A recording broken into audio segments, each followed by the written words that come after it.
clearing it, depending on whether it snows or not. Melody Monte in downtown Kingston. Well, now let's go to outer space, where not all the action is happening on Mars. A Canadian satellite launched last August has started sending detailed information back to Earth. This was only the second launch of a Canadian science satellite in the last 32 years. A scientific team of researchers from around the world is led by Professor Peter Bernath from the University of Waterloo.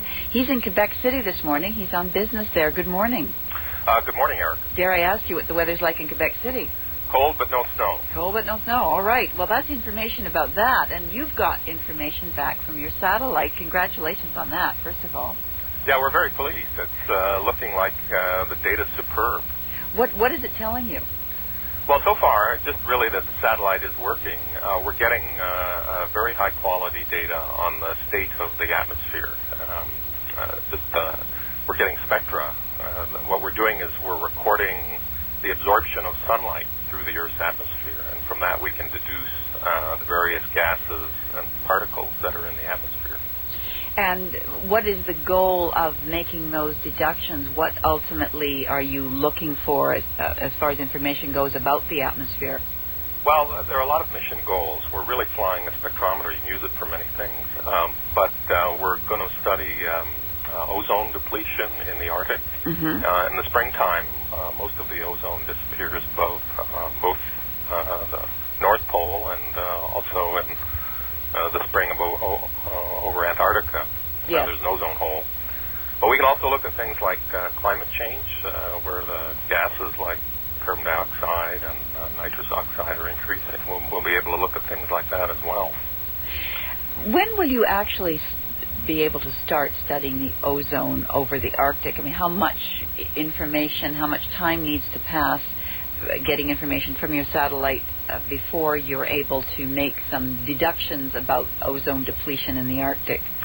Well, the season for the breakup of the Arctic vortex is starting in a few weeks, and we're still officially in commissioning. That is, we're trying to get the satellite ready, but in a week or so we expect to have fairly routine operations and have a lot of data. So in a month or so we should have beautiful data about what's happening in the Arctic.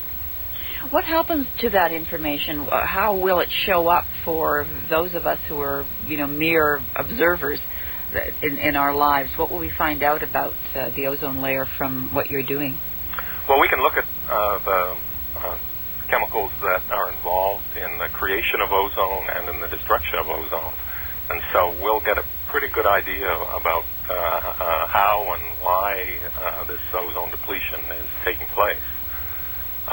In the end, it looks like the Montreal Protocol is working, that the chlorofluorocarbons that are responsible for this ozone destruction are going down. Mm-hmm. But there's no sign yet that the ozone layer is recovering.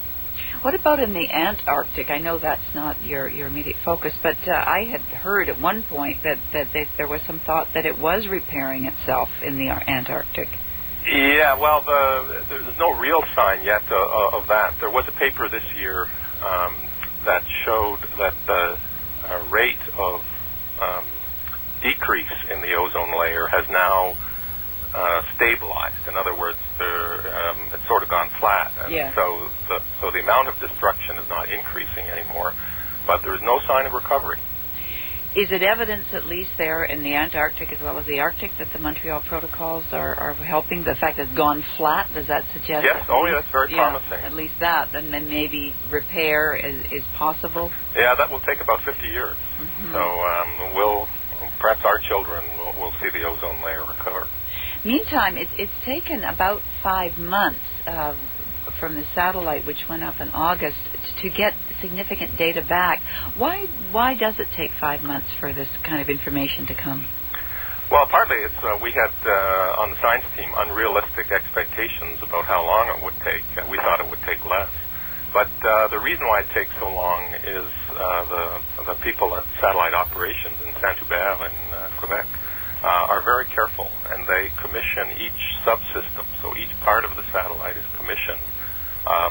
They turn on a particular instrument or part of an instrument, in real time as it's passing over Saint-Hubert. They see that everything is okay, and then they turn it off again, and they study the data. And so all of this takes quite a long time. In fact, one of the Martian satellites, one of the Martian missions, Nozomi, the Japanese one that was lost, was in fact lost because the ground controllers couldn't see the satellite. It was on the other side of the Earth when the rocket burned, and it jammed open. And so they've used all the fuel before the ground controllers could shut it off. And our SatOps people know this very well, and so they are very careful to make sure they don't lose the satellite. So no moments of concern in those 5 months, wondering why it wasn't phoning home? Well, over the past weekend, the Star Tracker had a few hiccups, and it's back on track now. But there are a few tight moments as well, but things are going very well in the Commission. Well, I'm glad to hear it, and I'm really glad we were able to connect with you this morning. Thanks a lot. Thank you, Erica. Bye. Bye. It's Peter Bernath. He's a chemistry professor from the University of Waterloo and leads a team of scientists who are studying the ozone layer. Right now, we're coming up to 11 minutes before 8 o'clock. Today, Tuesday the 27th, is the New Hampshire primary in the U.S. That's a pivotal day in the long road to November's